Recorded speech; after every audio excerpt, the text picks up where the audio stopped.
Assalomu alaykum hurmatli yurtdoshlar. Fikrat tahlil dasturini davom ettiramiz. Demak, studiyada doimiy ekspertimiz siyosatshunos Sherzod aka Ziyoyev. Assalomu alaykum, Sherzod aka xush kelibsiz. Endi Sherzod aka nafaqat siyosatshunos, u tarixchi hamlar, shuning uchun masala bugun ajoyib AQSh, Rossiya, Xitoy. Keling, Yevropani ham qo'shamiz. Kim kuchli? Bir qarashda juda oddiy savolga o'xshaydi. Ya'ni juda shunday bir oddiyki, bu bunday soddalik bilan savol berilmaydi deyilishi mumkin, lekin istaymizmi yo'qmi, bugungi kunda dunyoda 4 ta kuch markazi bor. Bu demak, agar sharqdan boshlasak Xitoy, Rossiya, Yevropa va Amerika Qo'shma Shtatlari va ko'pchilik davlatlar xuddiki mana shular atrofida jamlanadi degan bir fikr bor. Lekin to'g'ri, bugun global janub degan tushuncha ham keng rivojlanmoqda. Global janubning Rossiya va Xitoy kabi vakillaridan tashqari bu yerda Hindiston kabi katta vakili bor, yoki Braziliya, Janubiy Afrika Respublikasi, yoki umuman hech qaysisiga demak taalluqli emasdek ko'rinishi mumkin bo'lgan Turkiya bor, yoki Yaponiya kabi mamlakatlar borki, ular o'zi alohida ham o'zimiz, ya'ni alohida kuchimiz degan bir da'volari bor. Demak, biz bugun asosiy 4 ta, ya'ni Xitoy, Rossiya, Yevropa, Amerika Qo'shma Shtatlari, mana shu mamlakatlarning dunyodagi o'rni va tendensiyalar qaysi tomonga qarab ketmoqda. Assalomu alaykum, Sherzod aka, yana bir bor xush kelibsiz. Sherzod aka, rahmat. Demak, AQSh, Rossiya, Xitoy, Yevropa. Bugun dunyoda ularning o'rni qanday? Albatta, avvalo bu mavzu juda dolzarb va bugungi xalqaro munosabatlarni tushunish uchun yuqoridagi 3 ta katta kuch markazini, umuman o'sha siyosiy strategiyasini va umuman deylik ularning global miqyosdagi ta'sirini biz ko'rib chiqishimiz kerak. Bekorga biz 3 ta davlatni tanlamadik dastlab va keyinchalik Yevropani ham biz kiritishimiz mumkin. Ya'ni 4 burchak shaklda. Endi asosiy 3 ta bir mezon borki, bu yuqoridagi 3 burchakni biz bemalol alohida demak bir kuch markazi sifatida ko'rsatishimiz mumkin. Ya'ni deylik, qaysi mezonlar bular? Birinchi navbatda bu iqtisodiy mezonlar, ya'ni rivojlanish ko'rsatkichlari bo'yicha. Ikkinchisi demak siyosiy demak o'lchamlar, siyosiy mezonlar, bu o'sha dunyo hamjamiyatiga ta'siri masalasi va global hokimiyatga ta'siri masalasi va uchinchisi jo'g'rofiy o'lcham. Bu ham ya'ni bu yerda ham joylashuv, ham resurslar birgalikda tushunilyapti va yuqoridagi mezonlarga ko'ra biz bemalol aytishimiz mumkin, o'sha AQShni ham, Rossiyani ham, shu jumladan Xitoyni ham hatto. Endi albatta bu yuqoridagi mamlakatlar real vaziyatdan kelib chiqadigan bo'lsak, haqiqatan ham dunyo siyosatiga ta'sir ko'rsatyapti. Misol uchun Amerika gegemonligini ko'rsatgan ayrim paytlarda masalan yoki ta'sirini deylik, o'sha ijobiy ma'noda, ya'ni xalqaro tuzilmalardagi ishtiroki bo'yicha AQShdan o'tadigani yo'q, to'g'risini aytadigan bo'lsak. Ya'ni integratsiyalashuv, dunyo iqtisodiyotiga ham integratsiya darajasi yuqori. Va bevosita o'sha tashqi qarzlar masalasida ham AQSh o'sha bu nimani ko'rsatadi, demak bevosita sarmoyalar bo'yicha ham bog'liqlik darajasi juda yuqori. Hamma mamlakatlar bilan, katta kichik mamlakatlar bilan bemalol demak kelishib ketadi Amerika Qo'shma Shtatlari. Endi Xitoy bu o'sayotgan iqtisodiyot va birinchi navbatda iqtisodiy qudratga aylanyapti. Biz buni ko'ryapmiz. Ya'ni texnologiyalar sohasida deylik, umuman o'sha ijtimoiy siyosat va umuman bog'liqlik, global bog'liqlik nuqtai nazaridan ham biz shunaqa ambitsiyalar yoki tendensiyalarni kuzatishimiz mumkin va bemalol aytishimiz mumkin, Xitoy bu AQShni o'rnini egallashi mumkin yaqin kelajakda. Shunaqa tendensiya bor. Endi Rossiya omili albatta ko'proq harbiy, siyosiy va jo'g'rofiy faktorlarga tayanadi. Chunki Rossiyani umuman joylashuvi dunyodagi eng yirik geografik jihatdan mamlakat, tabiiy resurslari 60% dan oshiq tabiiy o'sha gaz va boshqa mineral resurslarga ega mamlakat. Ya'ni Rossiyani va uzoq deylik o'sha ayrim o'sha deylik muddatdagi yoki o'rta muddatdagi imkoniyatlardan kelib chiqadigan bo'lsak ham Rossiyani biz qudratli davlat deyishimiz mumkin. Chunki Arktikani o'zlashtirish, umuman Shimoliy Muz okeani atrofidagi demak o'sha zaxiralarni o'zlashtirish bo'yicha Rossiyada demak ustunlik bor. Shuning uchun ham biz o'tgan intervyularimizda ham aytib o'tdik, Amerika Qo'shma Shtatlari bevosita Rossiya bilan shu jihatdan o'sha yuqoridagi sababga ko'ra hamkorlikka intilyapti. Kelishishga aniqroq aytadigan bo'lsak, endi Yevropa ittifoqini biz 4-markaz deyishimiz mumkin, biroq bunga hali bor, chunki Yevropadagi bu jarayonlar hali davom etyapti. Hali Yevropa to'liq o'zini anglagan olgani yo'q. Urush balki anglashga imkoniyat beradi. Sherzod aka, qarang, mana Yevropa, endi qolgan davlatlar tushunarli. Hurmatli muxlislar, biroz yana takrorlab o'tadigan bo'lsak, Amerika Qo'shma Shtatlarining kuchliligi bu o'sha kuchli iqtisodiyotga egaligi. Iqtisodiy resurslari va umuman yana aytish kerakki, dunyo bo'ylab bu 900 ga yaqin harbiy bazasi borligi ham bu unga kuch bag'ishlab turadi. Xitoy esa bugun juda kuchayib borayotgan davlatlardan biri, hatto albatta va buni bir kamar bir yo'l loyihasi bilan umuman egallab olyapti. Egallab olmoqchi dunyoni, hatto AQShdan o'tib ketish ehtimoli bor. Endi harbiy sohada, dunyodagi harbiy bazalar bo'yicha yoki xalqaro tashkilotlarda ishtirok bo'yicha Amerika Qo'shma Shtatlari tabiiy birinchi o'rinda. Endi Rossiyaning qudrati nima desa, birinchi navbatda uning siyosiy ambitsiyalari, geografiyasi, harbiy salohiyati va tabiiy resurslari. To'g'ri. Ya'ni dunyoning juda ham ko'p tabiiy resurslari Rossiyada jamlangan. Endi lekin iqtisodiy jihatdan Rossiyani juda deyish qiyin. Zaif, chunki Rossiya hatto Janubiy Koreyadan ko'ra iqtisodiy imkoniyatlari cheklangan. Janubiy Koreyadan. Endi Shimoliy Koreyadan yordam so'ragandagi tushunarli. Endi lekin Yevropa ittifoqi. Qiziq holat shuki, biz hozir sanagan davlatlar, to'g'ri. Bular bir davlat.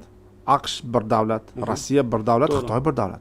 Lekin Yevropa bu 27 ta davlat. Nahotki 27 ta davlat birlashib ham siz aytyapsizki, ular hali oldingi sanaganlarimiz kabi subyekt emas demoqdasiz. Nega? Endi Yevropa ittifoqi alohida bu xalqaro tuzilma hisoblanadi. Umuman Yevropa ittifoqini xalqaro tashkilot sifatida qaraydiganlar ham bor. Hatto ochiq aytishimiz kerak, Yevropa ittifoqini hatto bir qanaydir o'sha konfederal shakldagi bir davlat ham deb qaraydiganlar bor. Endi behavioral yondashuvga qaraydigan bo'lsak, xatti harakati shuni ko'rsatadi. Lekin zinhor buni demak muxlislarimiz umuman keng jamoatchilik esdan chiqarmasligi kerakki, Yevropa ittifoqi bu suveren davlatlarning ittifoqi. Ya'ni uyushmasi, xalqaro tuzilmasi deb aytishimiz kerak. Chunki Yevropa ittifoqi bu post etatik xarakterdagi bir munosabatlarni ifodalaydi. Ya'ni davlatdan yuqori turuvchi supranational, ya'ni millatlardan yuqori turuvchi davlat tuzilmalarini, umuman tuzilmalarni demak taqozo etadigan bir institutlararo hamkorlik bir shakl mexanizmi hisoblanadi Yevropa ittifoqi. Bu Yevropa ittifoqi bu loyiha, proyekt bu. Integratsion proyekt bu. Yevropa ittifoqi namuna boshqa mintaqalardagi o'sha integratsion jarayonlar uchun namuna bo'lyapti. Misol uchun Markaziy Osiyo uchun eng optimal namuna bo'ladi. Hatto Yevropa ittifoqidan ustun jihatlarimiz bor. Misol uchun Yevropa ittifoqiga nima integratsiyaga asos bo'lgan desa, birinchi navbatda iqtisodiyot. Shunday. Mafkura ularni po'lat va ko'mir uyushmasi. Xuddi shunday 50-yillarda masalan va umuman Yevropa ittifoqida Yevropa iqtisodiy hamjamiyati, undan keyin deylik umumiy bozor, uchala hamjamiyatlar birlashib 92-yilda Maastricht shartnomasini tuzdi va 1993-yildan boshlab Yevropa o'sha yuqorida 3 ta hamjamiyat Yevropa ittifoqi deb atala boshladi. Lekin u paytda Yevropa ittifoqi soni kam edi, a'zolar soni 12 ta edi bor yo'g'i. 12larning qo'shma deklaratsiyasi bilan O'zbekistonning misol uchun mustaqilligi e'tirof etilgan 91-31-dekabrda, boshqalardan kech qolmasligi uchun. Lekin 1996-yilda Yevropa ittifoqi bilan O'zbekiston va boshqa mamlakatlar o'rtasida sherikchilik va hamkorlik bitimi tuzilgan. Lekin bu bitimlar keyinchalik Turkmaniston bilan, Qozog'iston bilan yoki Tojikiston bilan boshqa shaklga o'tib ketdi bitimlar. Savdo hamkorlik bitimiga misol yoki hozirgi kunda kengaytirilgan sherikchilik va hamkorlik bitimlari tuzilish arafasida. Bitta hozircha Qozog'iston bilan tuzilgan. Endi demoqchiman, bu integratsion jarayonlar Yevropada keyin ham davom etdi. Misol uchun undan keyin bir yana 3 ta davlat qo'shildi, 12 ta, 15 ta bo'ldi, undan keyin 10 ta, 25 ta va yana 2 ta davlat qo'shildi, 27 ta. Xorvatiya oxirgi davlat, lekin orada Buyuk Britaniya chiqib ketdi, 28 ta edi, 27 ta bo'lib qoldi.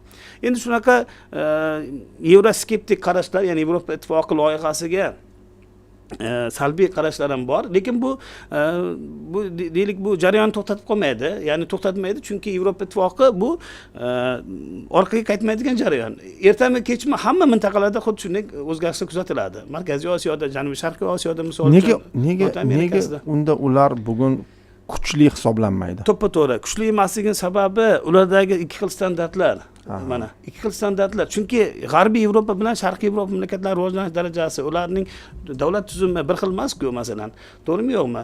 Umuman yoki ularning imkoniyatlari, ichki imkoniyatlari. Misol uchun mana qarang, o'sha Ukraina mojarosiga ham sabab bo'lgan asosiy omillardan biri o'sha Rossiya gazini Yevropaga tranzit bilan bog'liq edi. To'g'rimi, yo'qmi? Qanchalik mana hozir G'arbiy Yevropa mamlakatlari deylik o'sha Rossiya gazidan qutulishga harakat qilmasin, albatta qutulyapti bugun ular. Lekin Sharqiy Yevropa mamlakatlari majbur hali ham Rossiya gazidan foydalanishga. foydalanishga masalan. To'g'rimi yo'qmi? Endi bu iqtisodiy masalalarni siyosiylashtirilmasligi kerak. Buning uchun xalqaro tuzilmalar ham umuman faoliyat ochiq bo'lishi kerak. Biz endi shuni tarafdorimiz. Umuman mana Sharqiy Yevropadagi jarayonlar, Ukraina masalasi bu allaqachon xalqarolashib ketgan bir masala sifatida qarashimiz kerak. Chunki bu bugungi kunda u faqat Rossiya bilan Ukraina o'rtasida bo'layotgani yo'q. Ha, amalda huquqiy jihatdan to'g'ri ikkita davlat o'rtasida bo'lyapti. Davlatlararo bir mojaro bu. Hududlar bo'yicha mojaro. Bunaqa mojarolar ko'p, to'g'rimi yo'q? Muzlatilib qo'yishi mumkin yoki kelajakda boshqa vositalar orqali hal qilinishi mumkin. Masalan, Elzas va Lotaringiya o'sha hududlari keyinchalik o'sha integratsiya tufayli rivojlanib ketdi va bu mojaro deyarli yo'qolib ketdi yoki mana Pokistonda, Hindistonda Kashmir mojarosi bor. Xitoy shu yerda katta koridor o'tkazyapti-ku. Agar koridor o'tsa, u joy juda gullab yashnab ketadi yoki Xinjiang Uyg'ur masalasida u yerda katta yo'l ochilsa, mana biz Markaziy Osiyoga mana temir yo'l qurilishi tezlashib ketsa, Xinjiang Uyg'ur avtonom nimasi u rayoni bu rivojlanib ketadi yana ham. Ya'ni Markaziy Osiyoda eng ustunlikka ega bo'ladi va umuman Yevrosiyodagi ustunlikka ega bo'ladi. Deylik, umuman Yevropadagi jarayonlar juda murakkab, ikki xil standartlarni o'sha qo'llanishi ayrim holatlarda Yevropaning nufuziga ta'sir ko'rsatyapti. Rahmat. Keyingi savolimiz endi bugungi kunda dunyodagi globallashuv, umuman dunyodagi jarayonlarga mana shu 4 subyektdan, endi mana Yevropa ittifoqini ham hozir subyekt deb turaylik. Qisman. Mana shulardan qaysi biri eng ko'p ta'sir qilyapti? Endi albatta AQShning ta'siri juda kuchli. Chunki mana Ukraina masalasida ham e'tibor bersak, Rossiya tomoni harakatlarni biz kuzatdik. Demak, Rossiya yetakchisi Vladimir Putin masalan Donald Tramp haqida ko'proq gapira boshladi. Donald Tramp bo'lsa boshqacha bo'lardi. Bayden agar o'rniga Donald Tramp qolsa edi o'sha paytda yaxshi bo'lardi degan fikrlar. Bu nima degani? Chunki tan olyapti. Chunki Donald Tramp umuman aqsh siyosati rostdan ham o'zgarish yasayapti. To'g'ri, endi prezident umuman haqiqiy deylik siyosiy tajribasi kam, biroq iqtisodiy tajribasi yuqori. Ya'ni biznesmen, umuman tadbirkor odam dunyoga umuman boshqacha nigoh bilan qarayapti, iqtisodiy manfaatdorlikni birinchi o'ringa qo'yapti. Lekin shu bilan birgalikda ayrim endi Amerikada baribir siyosiy tizim bu faqat prezidentga bog'liq emas, juda murakkab jarayon. U aytgani ham bo'lmaydi, chunki tartibga soladigan boshqa uyg'unlashtiradigan, muvozanatlashtiradigan boshqa institutlar ham bor Amerikada va shu jihatdan umuman deylik Amerika va Rossiya munosabatlarida ham ma'lum bir o'sha Donald Tramp hokimiyatga kelishi bilan bir ijobiy o'zgarishlarni kuzatyapmiz. Bu ayrim o'sha mintaqaviy mojarolarga ham yechimga olib keladi deb o'ylayman. Va bu ikki mamlakatni ham rivojlanishiga ta'sir ko'rsatadi. Ya'ni yuqorida aytdik-ku, o'sha energiya resurslari bilan bog'liq masalalar. Rossiya o'zi ham taklif qilyapti Amerikaga masalan o'zlashtirish bo'yicha. Chunki faqat mineral resurslarga ega bo'lish bu mamlakatning qudratini belgilamas ekan. Bugun biz yondashuvlarni o'zgartirishimiz kerak. Chunki Rossiya umuman sanksiyalar ostida qoldi. Rossiya orqali boshqa mamlakatlar ham sanksiya ostida qoldi. Biz nima uchun o'ylamaymiz buni? O'zbekiston ham iqtisodiy umuman sheriklar ichida Rossiya ikkinchi o'rinda turadi, masalan Xitoydan keyin. Biz bu vaqtda o'ylashimiz kerakmi yo'qmi? O'ylashimiz kerak. Biz shuning uchun ham mana biz xalqaro tuzilmalar bilan aloqalarimizni rivojlantiramiz. Hozir misol uchun Yevropa ittifoqi bilan yoki Xitoy bilan misol uchun. Xitoyni umuman Yevropa bilan aloqalari yaqin bo'lganligi uchun aynan o'sha Yevropa va Xitoy o'rtasidagi mintaqa sifatida Markaziy Osiyo bu yerdan unumli foydalanish kerak va kelajakni o'ylagan holda, chunki kelgusida bu bog'liqlik amaliy hamkorlikka va katta iqtisodiy o'sishga, mo'jizaga olib keladi bu. Singapur mo'jizasi qanday bo'lsa, endi Markaziy Osiyo mo'jizasi degan gapni gapirishimiz mumkin. Mana biz bekorga mavzuga qo'shimcha trayektoriya so'zini qo'shmadik, global rivojlanish trayektoriyalari. Global rivojlanish trayektoriyalari bundan keyin quruqlikda bo'ladi, Yevrosiyada bo'ladi. Ikkita muhim tendensiyani aytib o'taman.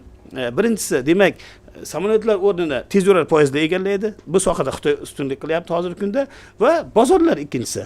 Bozor Janubiy Osiyo, Markaziy Osiyo. Endi birinchisi haqida biroz batafsilroq Shersky, nega sizningcha samolyotlar o'rnini tezyurar poyezdlar egallaydi? Nega?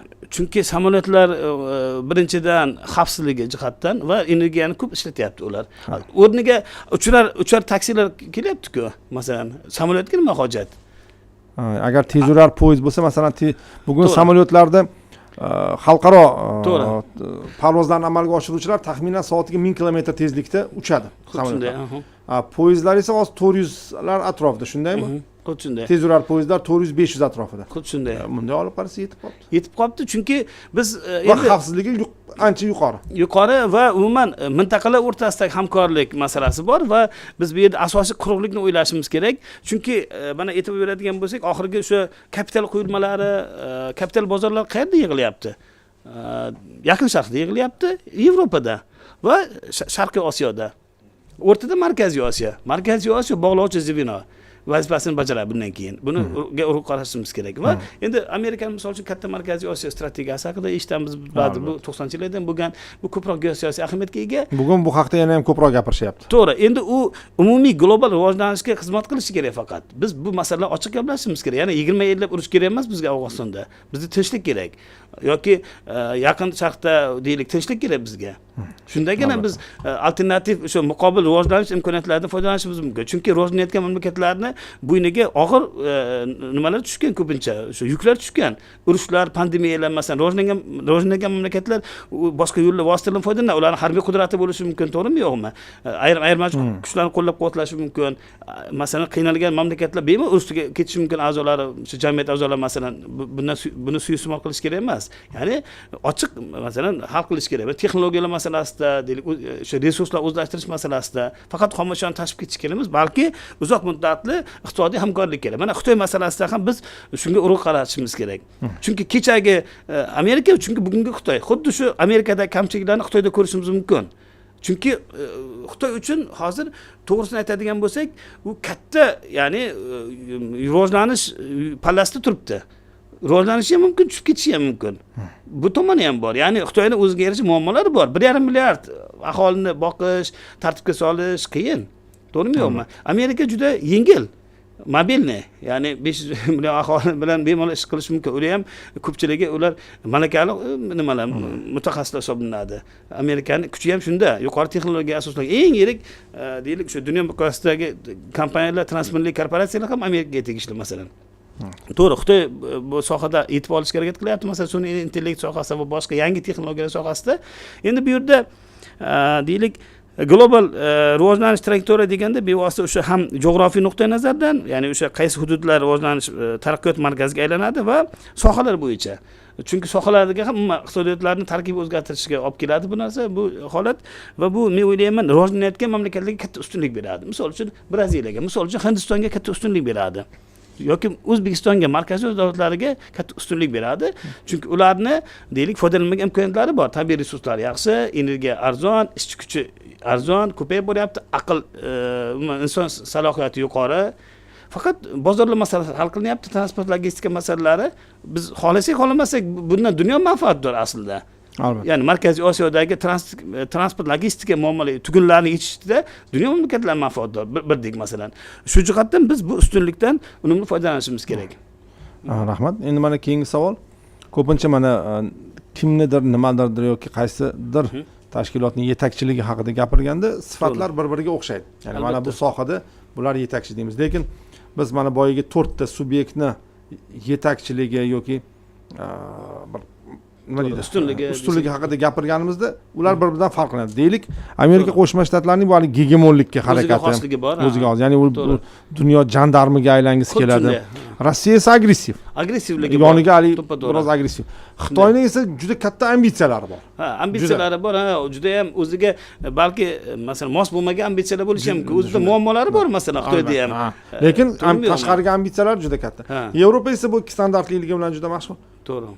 Mana shuni biroz tushuntirib bersang, Shersga nimaga shunday bo'lib ketgan? 4tasi 4 tarafda. Albatta, o'sha endi biz to'rtburchak deb aytyapmiz, chunki to'rtburchak misol shartli ravishda aytadigan bo'lsak, masalan, yuqoridan boshlasak A, deylik, mana AQSh, ikkinchisi B Xitoy, uchinchisi C deylik Rossiya, D Yevropa.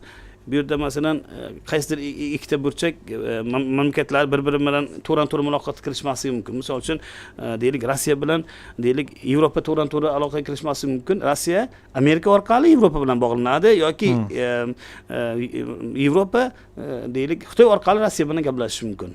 Tomoni bor. Va bu men o'ylayman har to'rtala subyekt ham bu yerda ya'ni xalqaro munosabatlarning shu kuch markazi sifatidagi bir subyektlari o'ziga xos bir ustunlikka ega. Amerika gegemonligi bu o'rinli, chunki biz o'sha xalqaro mojarolarda biz ko'rishimiz mumkin. Mana Yugoslaviyada bombardimon amalga oshirilishi yoki o'sha Yaqin Sharqda Eron masalasida yoki deylik mana G'azo masalasi, Isroil Falastin masalasida yoki mana Iroqqa hujum, o'sha hech qanday rezolyutsiya bo'lishiga qaramasdan noqonuniy hujum qilinishi masalan AQSh tomonidan katta xatolik va bu ochiqdan ochiq hegemonligini ko'rsatyapti. Rezolyutsiyalar umuman yoki masalan nima o'sha BMTdan chiqib ketaman, NATOdan chiqib yo'q, unaqa emas. Bu sistema davlat mumkin emas. Kelishuvlari bor uni. To'g'rimi? Yo'q, majburiyatlari bor. Shu nuqtai nazardan. Endi hegemonlik bu biroz eskiryapti. Bu eski davrga qoldi bu hegemonlik. Amerika o'zgarishi kerak. Amerika o'zgarish jarayonida. Endi ko'ramiz, qani Donald Trump o'zgartiraladimi yo'qmi? Amerikani ham mafkuraviy jihatdan.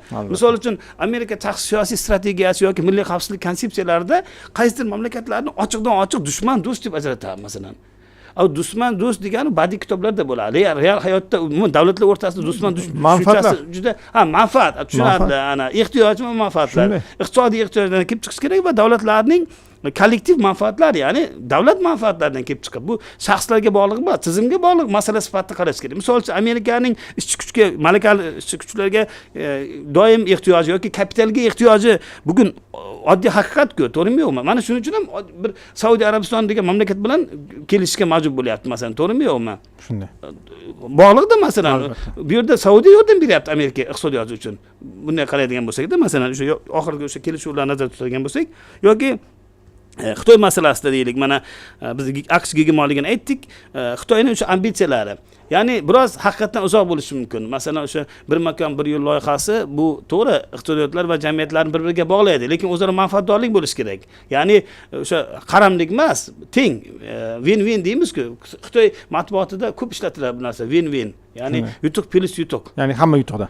Hamma ikki tomon yutuq bo'lishi kerak. Misol uchun O'zbekiston deylik mana katta sarmoyalar kirityapti. To'g'rimi yo'qmi?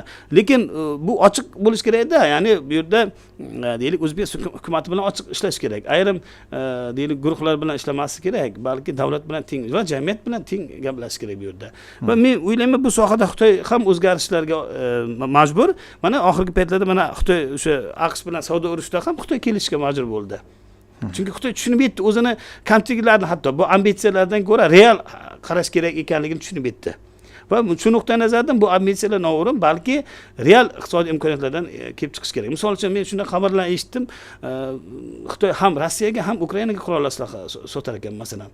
Bu nima degan gap bu? Men uzr, endi ochiq aytaman, men Xitoyliklar bilan ko'p muloqotda bo'laman. Xitoylik sarmoyadorlar bilan tadbirkorlar bilan muloqotda bo'laman. Endi samimiy aytaman, men maqsad rivojlansin, mamlakatlar o'rtasida aloqalar rivojlansin deyman. Ko'p savol beraman-da. Biz Yevrosiyadagi tinchlik bo'lish uchun Afg'oniston masalasini qanchalik biz O'zbekistonga yordamimiz tegadi, Xitoyga yordam bo'ladi degan bir savollarni yuqori shaxslarga berganman. Ko'p aytardi. Sizga nima aloqasi bor? Siz bilan kelishsak, sizga yaxshi bo'lsa bo'ldi-ku. Afg'oniston bilan nima ishingiz bor yoki Rossiya bilan nima ishingiz bor deydi.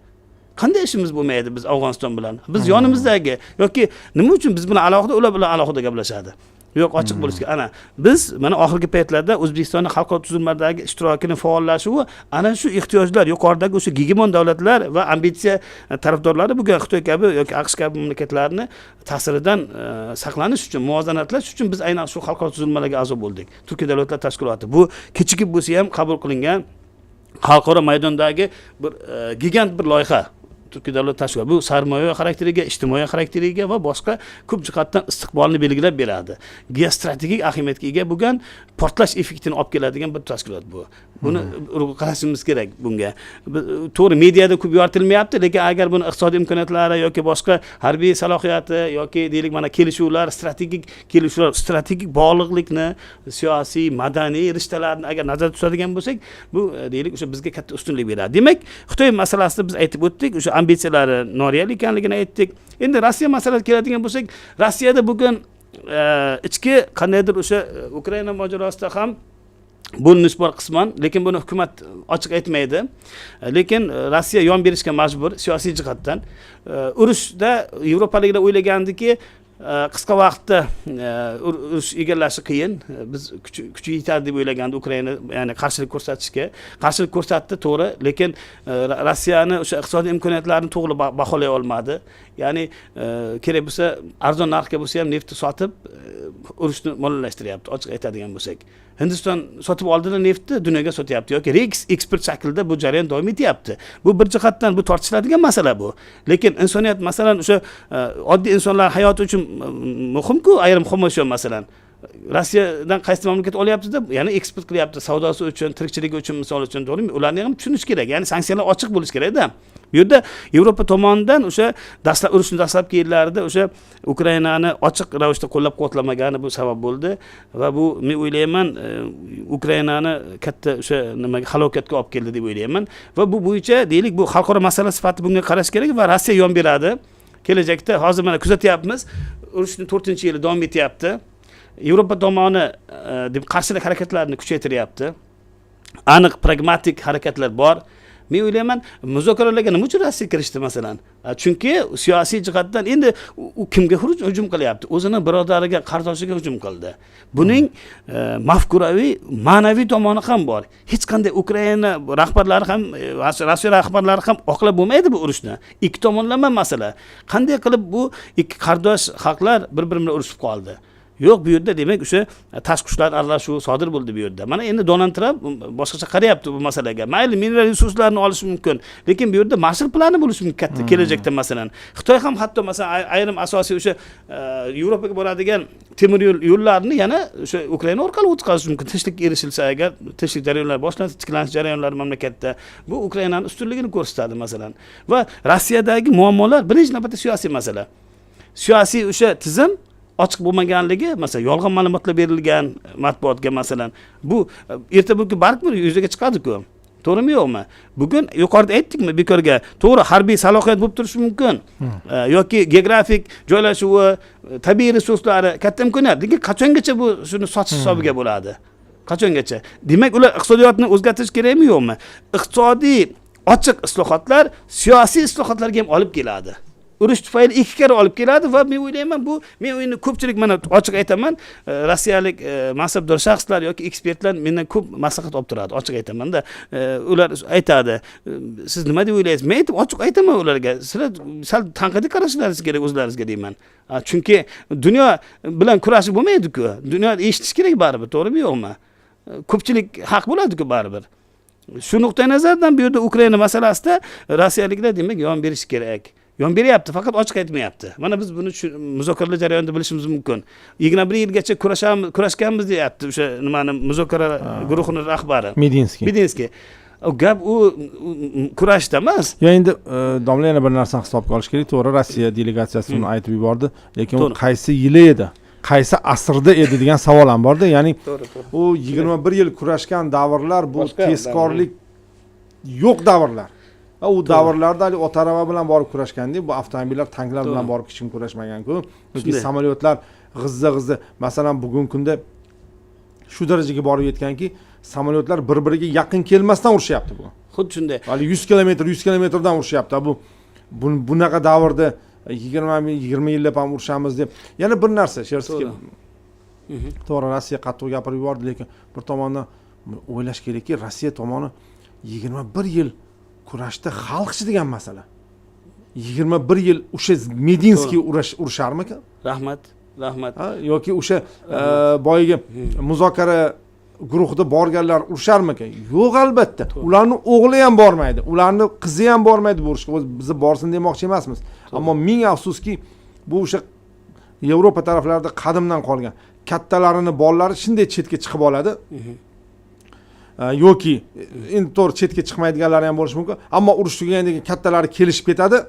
To'g'ri. O'lgan o'lib ketadi. Xuddi shunday. Masalan, biz doim misol qilib keltiramiz. O'sha Napoleonning Aleksandr bilan urushi 1809-yil adashmasam. Ya'ni bular urushgandan keyin 20 ming rus gvardiyasi halok bo'lyapti. Qarang. Baquvvat, hali yurtini himoya qila oladigan rus gvardiyasi daryoga cho'kib o'lyapti. Urush tugadi deb ular Tartusdamidi? Yoki Tartus emas, Suriyaga o'tib ketgan. Vilnius taraflarda. Ha, o'sha shimoliy. Mana o'sha tarafda Boltiq bo'yida. Boltiq bo'yida. Ular ko'rishib Napoleon bilan qo'l berishib, biz axir aka-uka ekanmiz, biz urushmasligimiz kerak deyapti. Qiziq. Ya'ni bular o'zi maza qilib yuraveradi, xalqni urushtirib qo'yib. Bu Medinskiy o'zi urushga yaqiniga ham bormasa kerak. 21 yil urushaveramiz. Kim bilan urushasan? Axir bechora Rossiya xalqi bilan urushasan. Ular o'g'illarini, otalarini, ukalarini, akalarini jo'natadi urushga. To'g'ri. Mana ba'zi bir kamsonli xalqlar norozi ham bo'lib chiqdi-ku Rossiyada. Nega bizdan buncha urushga olyapsan? Tuvaliklar. Rahmat. O'zi ularda kam-ku o'zi. O'zi aholi kam. Ya'ni ular urushga ketyapti. Ularni ham tushunish mumkin. Pul deb ketyapti.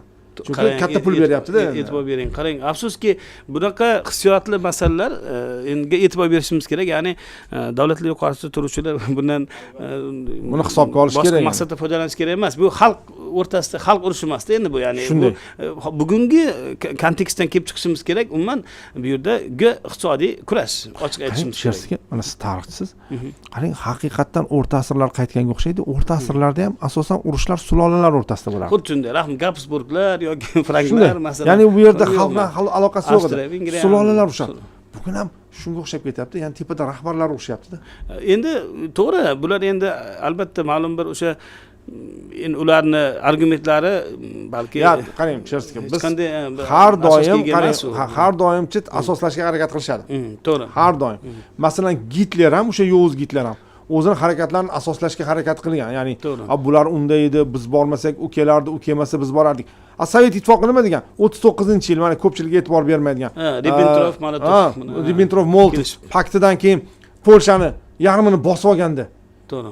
Nimaga deb so'rasa, nemislar keyinchalik bosa olmasligi uchun deydi. Sabab qarang. Qarang, shu darajada millatchilik kayfiyati umuman Yevropada rivojlanib ketdiki, bugun ham buni kuzatish mumkin. Insonlar o'rtasida munosabatlarda ham kuzatish mumkin. Men bir endi esimga tushib ketdi, bir keysni aytib bermoqchiman. Men bir Polsha hukumatini grantiga topshirganman. O'shanda suhbat uchun Polsha hukumatining Toshkentdagi elchixonasiga bordim. O'sha elchi vafot etib ketdi, rahmatli. Elchi men bilan suhbat qilyapti. Yonida konsul bor, ta'lim bo'yicha atashe bor. Men intervyuni rus tilida gapirdim, chunki men qayerdan bilay endi ular yomon ko'rishini. Biz uchun birinchi xorijiy til rus tili bo'lganda. Aynan. Endi ular ham Slavyan xalqi tushunadi deb o'ylaganman. Tushunishga tushunadi. Ajrasa tushunadi. Tushunishga tushunadi. Gapirib turibman, ruscha gapiryapman. Sigaret chekishgami, tashqariga chiqishga to'g'ri keldi elchi. Eshik shunday ochildi-da, men bu yoqdan inglizchaga o'tib ketdim. Qaytib keldi odam. Qarang, qaytib keldi keyin. Shoshmang, nima dedingiz dedi keyin. Yo'q, ketyapti u kishi ish bilan, ha? Ha, qarang. Lekin siz inglizcha gapirishni boshlagandingiz, ruschadan qochganingiz uchun qaytib kelyapti. Endi bular. Shoshmang, kim familiyangiz dedi menga.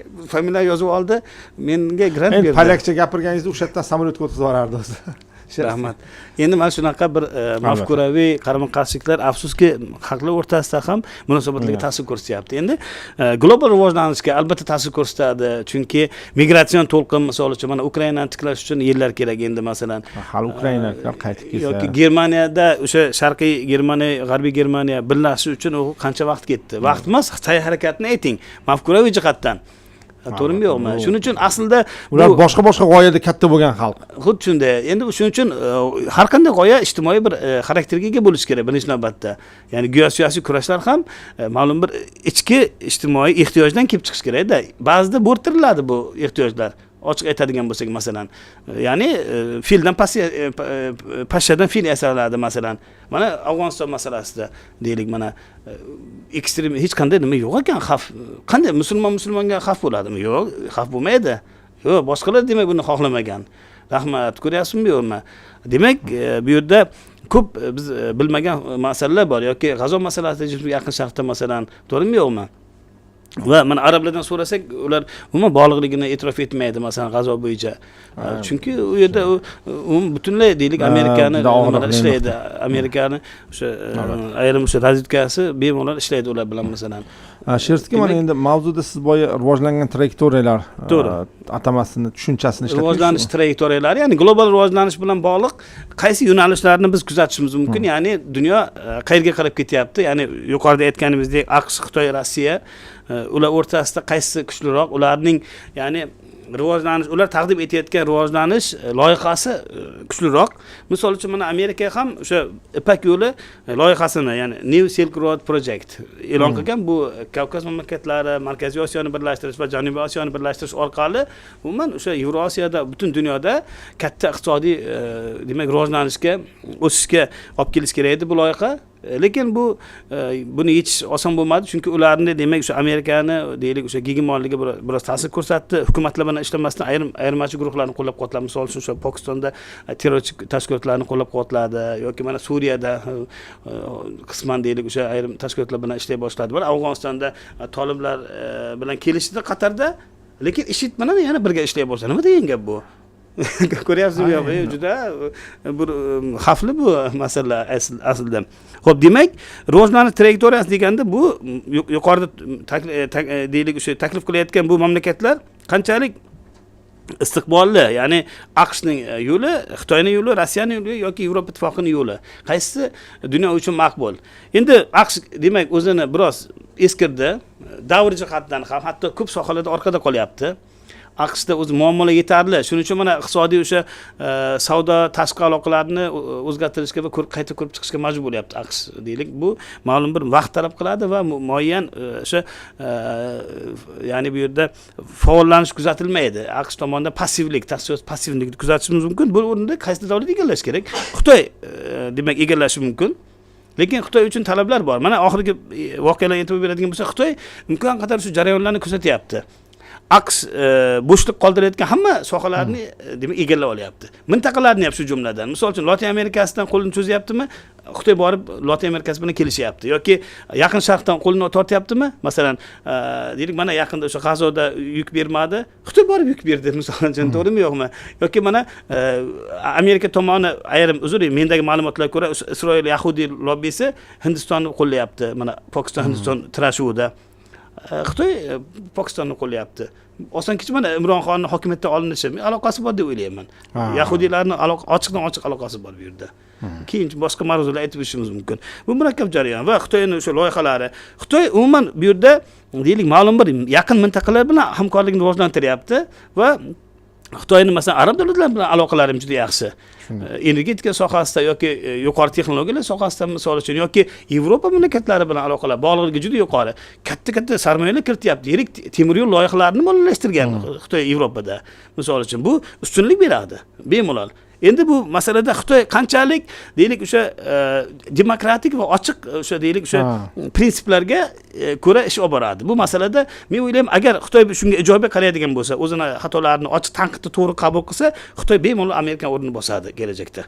Biz shunga urg'u qaratishimiz kerak. Chunki Xitoy bilan ishlashimiz kerak. To'g'ri, ular juda ayyor Xitoyliklar ko'pchilik endi, lekin mumkin ishlash mumkin har holda. Chunki bizga geografik jihatdan yaqin, aloqalar, iqtisodiy bog'liqligi yuqori, xohlaymizmi yo'qmi biz kelishishga majburmiz. Agar kelishmasak, ular boshqa yo'l topadi baribir. Bunga urg'u qaratishimiz kerak. Masalan, mana Markaziy Osiyo masalasida ham deylik. Har birimiz bilan alohida kelishib ketishi mumkin. Kim zarar ko'radi? Biz mamlakatlar, mintaqa mamlakatlar zarar ko'radi bundan masalan. Xo'p, demak, Rossiya ham ayyor siyosat olib boryapti oxirgi paytlarda. Lekin Rossiya o'zini o'sha Ukraina mojarosiga yetadi. Men o'ylayman, bu Rossiya agar endi bir tomondan agar Ukraina masalasida yechimga rozi bo'lsa, muzokaralarga rozi bo'lsa, Rossiyaning yutug'i aslida. Bu jarayon chunki kelajakda mana 20-asr agar deylik G'arb asri bo'lgan bo'lsa, 21-asr Osiyo asri. Osiyoning asosiy yetakchi davlati bu yerda demak Xitoy. Bu yerda o'qishimiz kerak. 22-asr nasib qilsa Afrika asr bo'ladi. Chunki jo'rashuv va resurslari buni taqozo qiladi. Xo'p, endi Afrika bilan Xitoy haqida aytib ketaylik. Mana hozir yangi chiqqan bir xabar, ya'ni Xitoy to'g'risida aytayotganimizda, Xitoyda hukumat va partiya amaldorlariga tushlik paytida turli xil noz-ne'matlar iste'mol qilish, sigaret chekish va spirtli ichimliklar ichish taqiqlandi. Bu bo'yicha Xitoy Kommunistik partiya markaziy qo'mitasi va davlat kengashining qat'iy tejamkorlik va isrofgarchilikka qarshi kurash to'g'risida qarori qabul qilindi. Hujjat 63 moddadan iborat bo'lib, rasmiy me'yorlarga qat'iy rioya qilish va mablag'larning sarflanishi ustidan nazorat tizimini joriy etishga chaqiradi. To'g'ri. Masalan, 20-moddasida nima deyiladi? Mansabdor shaxslarga belgilangan limitdan ortiq qimmatbaho o'yin, kulgi va sovg'alar, qimmatli qog'ozlar, to'lov vaucherlarini olish, shuningdek, xorijda qimor o'yinlarida ishtirok etishni taqiqlaydi. Xorijga chiqish chog'ida davlat mablag'lari muassasa yoki davlat korxonalari o'rtasida sovg'a almashish, bir-birini ko'nglini olish uchun ishlatilmasligi kerak deyiladi hujjatda. Ajoyib davlatda. Qarang mana endi ularda tushlik paytida to'g'ri. turli xil noz-ne'matlar yeyish mumkin emas, qarang. Cheklov bor. Ha. Sigaret chekish va spirtli ichimlik ichish mumkin emas. Spirtli ichimlik ichish taqiqlanishini tushunamiz, chunki endi tushlikda ichib kelgan odam tushdan keyin nima ish qilishi mumkin, xudo biladi. To'g'ri. Bu yerda qarang, turli xil noz-ne'matlar ham iste'mol qilish mumkin. Jam oshirib yubormayman deyapti. Chunki noz-ne'matlarni yeb kelgan odam fuqaroni masalasi bilan qanday shug'ullanadi desa kerak-da. Shunday. Bu endi bir qo'shimcha ma'lumot uchun aytib ketdim sizga. Albatta men ham bir keysni esimga tushdi, shuni aytishim mumkin. Xitoyda o'qish paytimda qo'shimcha dars berishga bizga ruxsat berilgan. Ochiq ma'ruzalar o'tganmiz o'sha bir loyiha doirasida.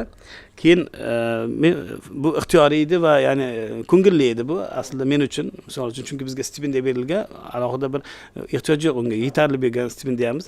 O'zingiz borib. Ha, o'zim shunday qo'shimcha tajriba almashish maqsadida o'tganman. Keyin ular menga oylik taklif qilishdi keyin.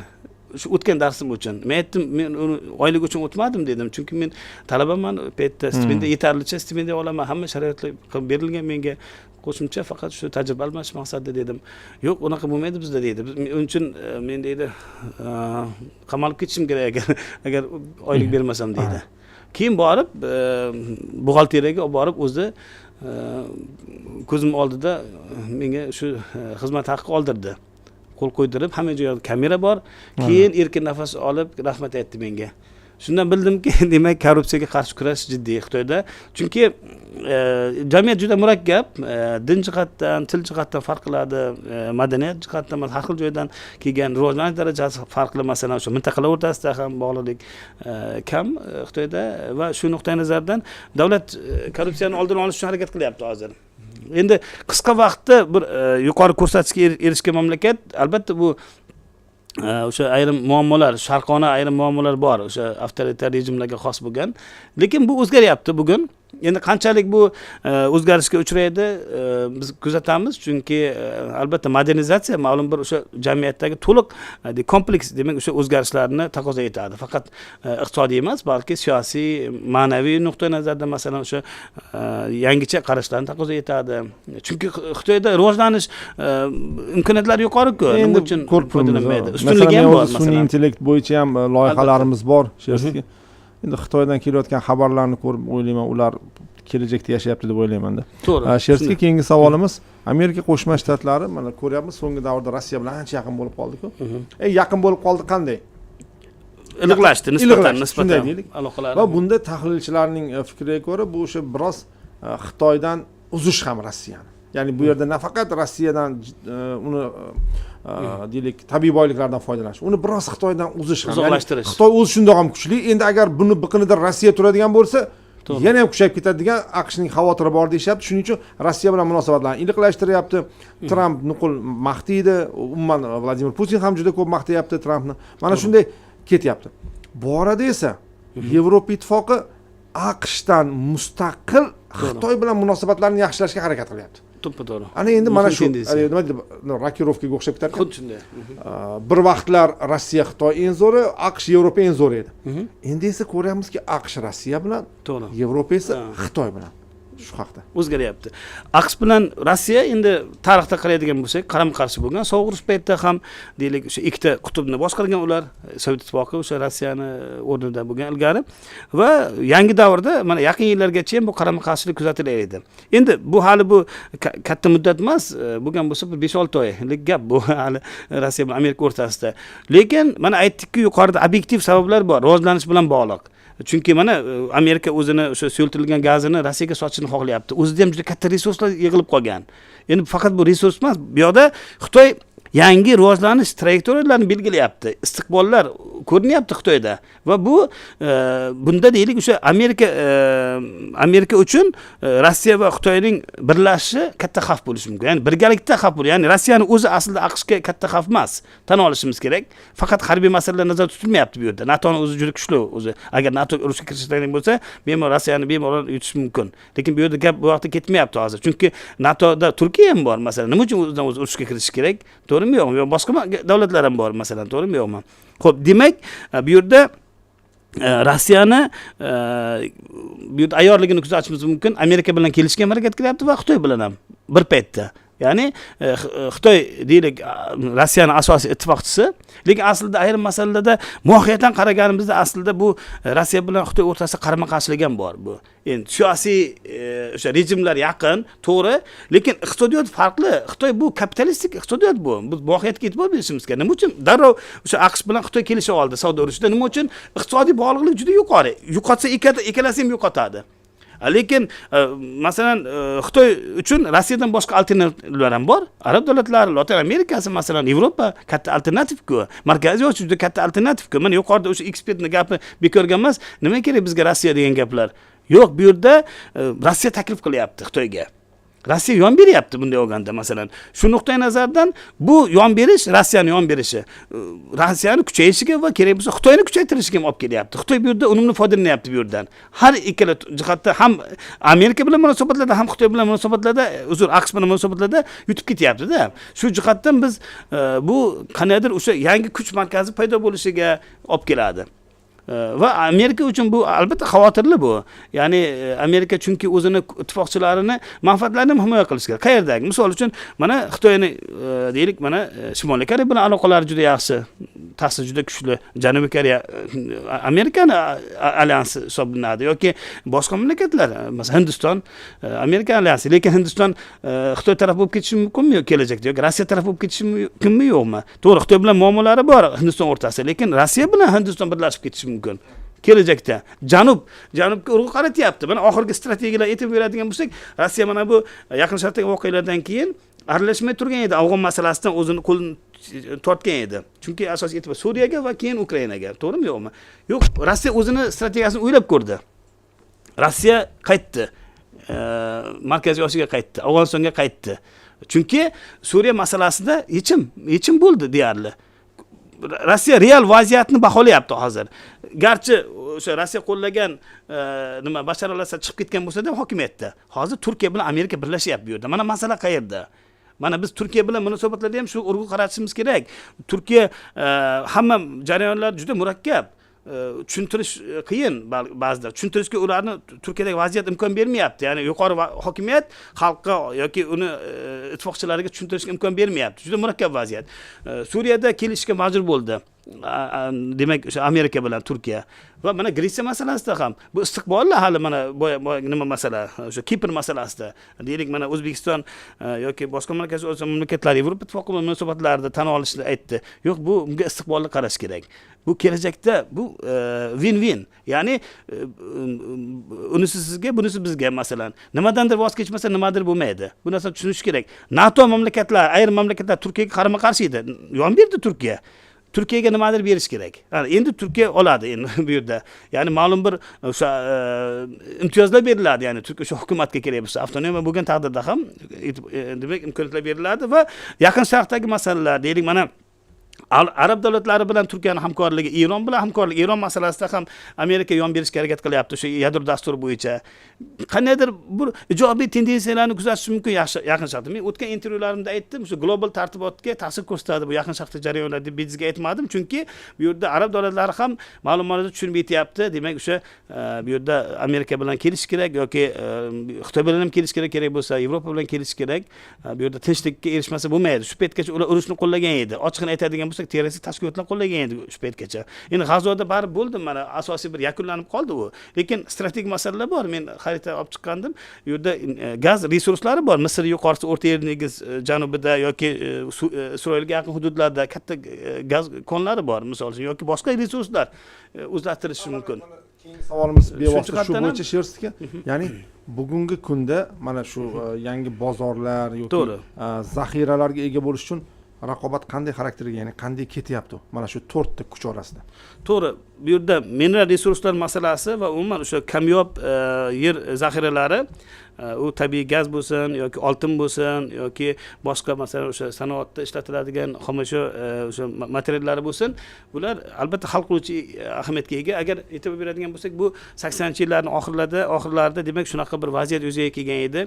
Ortiqcha mahsulot o'sha rivojlangan mamlakatlar uchun ular qayerga sotish kerak, ular uchun bozor kerak edi va xomashyo masalasi, xomashyoni topmasdan turib ishlab chiqarish tashkil qilish qiyin. Xitoy bu masalani tushunib yetdi. Shuning uchun ham Xitoy deylik bunga urg'u qaratdi asosiy. Va deylik yangi bozorlar, ya'ni bozor deganda o'sha xomashyo bozorlarini ham nazarda tutilyapti. Endi bu yerda Rossiyada ustunlik bor. Tabiiy ravishda biz deylik mana kelajakda balki Amerika bilan Rossiya o'rtasida yirik kooperatsiya kuchayib ketishi mumkin yoki hozirgi ham kuzatilyapti. Xitoy bilan Rossiya o'rtasida mana Sibir o'sha Xitoyga chegaradosh hududlarda katta, men o'zim guvoh bo'ldim. Demak, zavodlar qurilyapti. Endi Rossiya gazi Yevropaga bormaydi, balki demak Markaziy Osiyoga yoki deylik Xitoyga boradi masalan. To'g'rimi yo'qmi? Xuddi shuni alternativlarini biz ko'rishimiz kerak. Bu yerda AQSh nisbatan o'zini endi yo'nalish iqtisodiyotning asosiy o'sha strukturasini o'zgartirishga harakat qilyapti. Yuqori texnologiyalarga e'tibor berish kerak, ya'ni Xitoyga yetib olish kerak. AQSh va birinchi navbatda o'sha bozorlar masalasida va o'sha savdoda ham ma'lum bir o'sha rivojlantirish kerak, diversifikatsiya qilish kerak. AQShning o'zi ham masalan, shuning uchun ayrim o'sha mana 3 oydan keyin balki yana savdo siyosatini ko'rib chiqish mumkin. Endi Xitoyda ustunlik bor, ya'ni xomashyo masalasida ham va endi bozorlar masalasida Xitoyda ustunlik kam. Shuning uchun ham Markaziy Osiyoga intilyapti va yangi bozorlarga demak kirib borishga intilyapti. Rossiya bozori, Yevrosiyo bozori demak katta bir istiqbol ochadi Xitoy uchun va Yevropa bilan Xitoy aloqalari bu yerda deylik Markaziy Osiyo uchun ham ahamiyatga ega. Shu jumladan masalan Yevropa ittifoqi allaqachon Markaziy Osiyo mamlakatlarining istiqbolini ko'ryapti.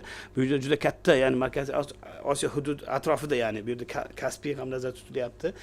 Bu katta Markaziy Osiyo mintaqasida deylik o'sha ham transport logistika bo'yicha ham energiya resurslari va inson resurslari va o'sha o'sish darajasi yuqori iqtisodiyotlar bu kutiladi. Ya'ni bozor iqtisodiyoti rivojlanish natijasida bu yerda Markaziy Osiyoning dunyo iqtisodiyotidagi ulushi oshib boradi va bu ma'lum ma'noda demak o'sha deylik Yevropa uchun ham ahamiyatga ega bo'ladi. Yevropa bekorga masalan yirik sarmoyalar kiritmayapti. Yevropa tiklanish taraqqiyot banki yoki boshqa katta banklar